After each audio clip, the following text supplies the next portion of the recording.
नमो नमः शिवाय। दोस्तों, तुला राशि वाले जातकों का इस चैनल पे स्वागत है। इस वीडियो में हम आपको बताने वाले हैं सभी प्रकार के भौतिक सुख, प्रेम और वैवाहिक सुखों के कारक दैत्य गुरु शुक्र माने जाते हैं, जो आपकी राशि के स्वामी भी हैं।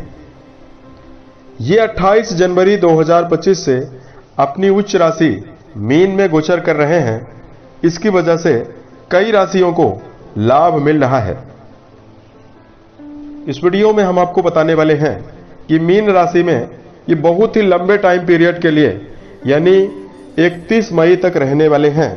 तो 20 फरवरी से लेकर 31 मई तक क्या मेजर परिवर्तन तुला राशि वाले जातकों को मिलने वाला है, इस वीडियो में हम आपको बताएंगे कि 2 मार्च से ये वक्री भी होने वाले हैं और एक राशि 30 डिग्री की होती है, तो डिग्री वाइज ये बलवान हो रहे हैं। तो अब आपके जीवन में किन मामलों में बड़ी खुशखबरी मिलेगी और किन मामलों में सावधान रहने की आवश्यकता रहने वाली है।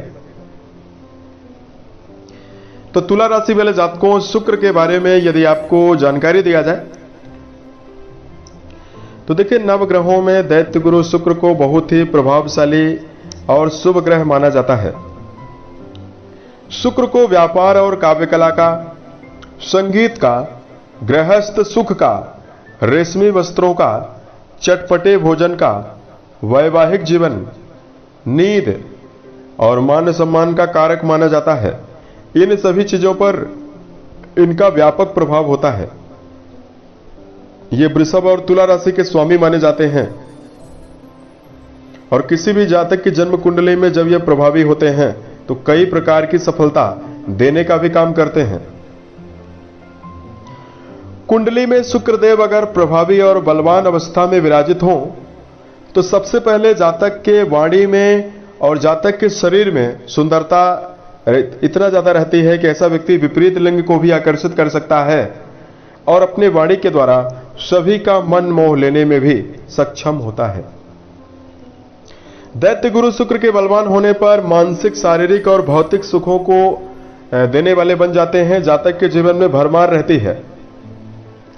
यानी शुक्र बलवान हो तो कई भवन, कई भूमि, कई वाहन का मालिक ऐसा व्यक्ति बनता है। बलवान शुक्र के प्रभाव से मान सम्मान जातक के जीवन में लगातार रहता है। परिवारजनों का सहयोग भी मिलता है। लेकिन शुक्र अगर कुंडली में पीड़ित अवस्था में विराजित हो तो वैवाहिक जीवन में धोखा यानी एक्स्ट्रा मैरिटल अफेयर्स का सामना करना पड़ता है। प्रेम संबंध टूटते हैं। पीड़ित शुक्र के प्रभाव से व्यक्ति मानसिक रूप से कमजोर होता है। शुक्र कमजोर हो तो जीवन में दरिद्रता यानी धन संकट का सामना करना पड़ता है। यौनांगों में बीमारियों का सामना करना पड़ता है। तो आइए हम आपको बताते हैं कि तुला राशि वाले जातकों के जीवन में किस प्रकार का प्रभाव मिलेगा। यह फलादेश आपके चंद्र राशि के ऊपर प्रभावी है, तो आप इसे इसी आधार पर देखें। तो तुला राशि वाले जातकों, जो दैत्य गुरु शुक्र हैं, वो 20 तारीख से लेकर यानी 20 फरवरी से लेकर 31 मई तक आपके 6वें घर में रहने वाले हैं। कुंडली का जो 6ठा घर होता है उसे रोग, ऋण, शत्रु, स्वास्थ्य के बारे में, मुकदमेबाजी के बारे में और नौकरी के बारे में इसी भाव से जानकारी ली जाती है। आपकी राशि के स्वामी हैं और आपके अष्टम घर के स्वामी माने जाते हैं। तो अष्टम घर के स्वामी होकर 6वें घर में मौजूद रहेंगे तो राजयोग बनता है विपरीत राजयोग। विपरीत राजयोग का प्रभाव यह है कि जीवन में विपरीत परिस्थितियां भी आती है, लेकिन व्यक्ति के जीवन में अचानक बड़ा उत्थान होता है। तो देखिए, 6 हाउस में विराजित है तो आपके जीवन में करियर को मजबूती देने का काम करने वाले हैं।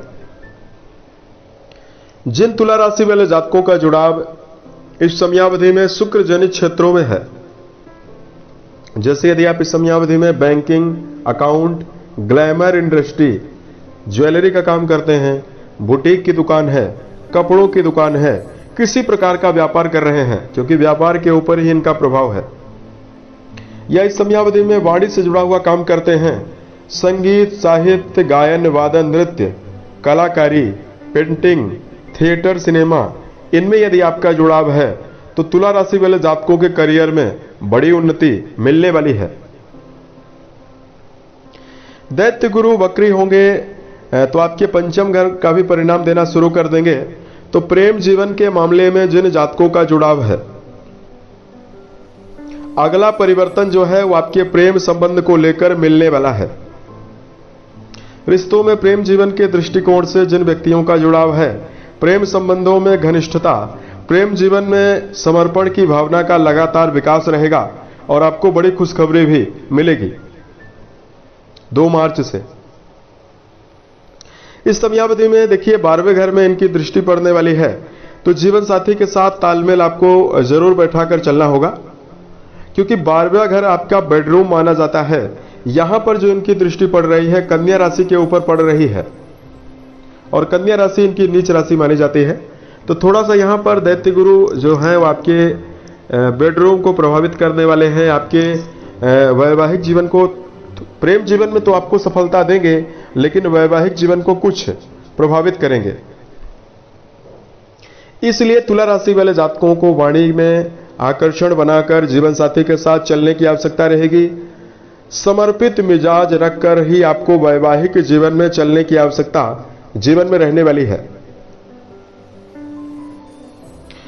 और यहां पर हम आपको बताना चाहते हैं कि तुला राशि के जो भी जातक हैं, उन जातकों के जीवन में पैतृक संपत्ति को यदि आप लेना चाहते हैं, देखिए अष्टम घर के भी स्वामी बनते हैं। अष्टम घर आपके जीवन में पैतृक संपत्ति को दर्शाता है और हमने आपको पिछले समय में ही बताया, अभी वीडियो में ही, कि ये विपरीत राजयोग में एक्टिव है। तो यदि आप चाहते हैं पैतृक संपत्ति को लेना तो आपको मिल सकती है। कोई लंबे समय से परिवार में पैतृक संपत्ति को लेकर विवाद फंसा हुआ है, उसके क्लियर होने की संभावना बनने वाली है। तुला राशि वाले जातकों को बताना चाहते हैं कि आप कर्जों से जरूर बचें। कर्ज लेने की भी स्थिति आपके जीवन में जरूर आ सकती है, लेकिन कर्जों से आपको बचना है। देखिए दूसरी ओर आपके जीवन में धन के मामले में भी उन्नति दिखाई दे रही है।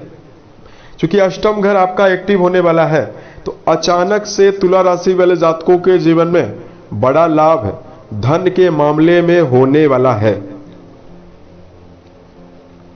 जब ये वक्री अवस्था में होंगे तो आपको 2 मार्च के बाद खान पान में विशेष ध्यान देने की जरूरत रहने वाली है।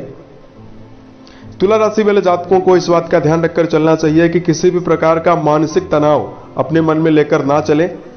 भोज पदार्थों में मिनरल वाले भोज पदार्थों का ज्यादा सेवन करने की आवश्यकता रहने वाली है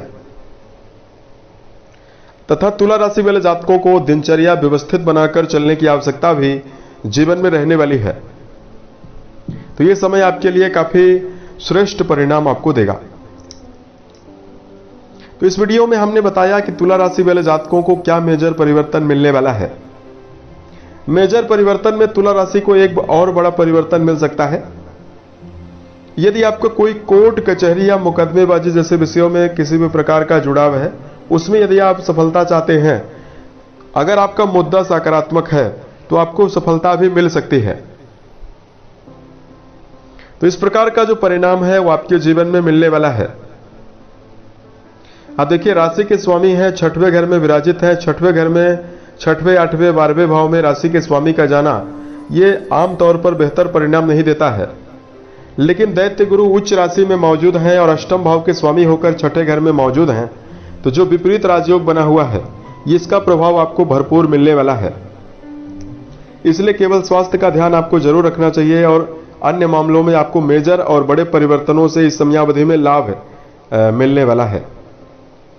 धार्मिक उपायों की जानकारी दिया जाए तो सबसे पहले तो तुला राशि वाले जातकों नहाते हुए या नहाते समय यदि आप 1 चुटकी गंगा जल, 1 चुटकी हल्दी, गुलाब जल 1 चम्मच आपको डालना चाहिए, या तो यदि आप 1 चम्मच दूध, इनमें से किसी वस्तु को डालकर यदि आप नहाते हैं तो आपको शुक्रदेव बेहतर परिणाम देने वाले हैं। दूध का प्रयोग यदि आप करते हैं तो आपको बेहतर परिणाम मिलेगा। रोजाना तुला राशि वाले जातकों को सुगंधित इत्र का प्रयोग जरूर करना चाहिए। उसके साथ साथ तुला राशि वाले जातकों को माताओं बहनों का भरपूर सम्मान करना चाहिए। इससे आपको जीवन में बेहतर स्थिति मिलने वाली है। शुक्रवार के दिन यदि आप गायों के लिए हरे चारे का प्रबंध करते हैं तो भी आपके लिए बेहतर स्थिति रहने वाली है। उम्मीद है ये जानकारी तुला राशि वाले जातकों को बेहतर लगी। आने वाले समय में यदि आप अन्य वीडियोज को देखना चाहते हैं इस चैनल से जरूर जुड़ें। मिलते हैं एक नए वीडियो में, तब तक के लिए आप अपना ख्याल रखें। ओम नमः शिवाय।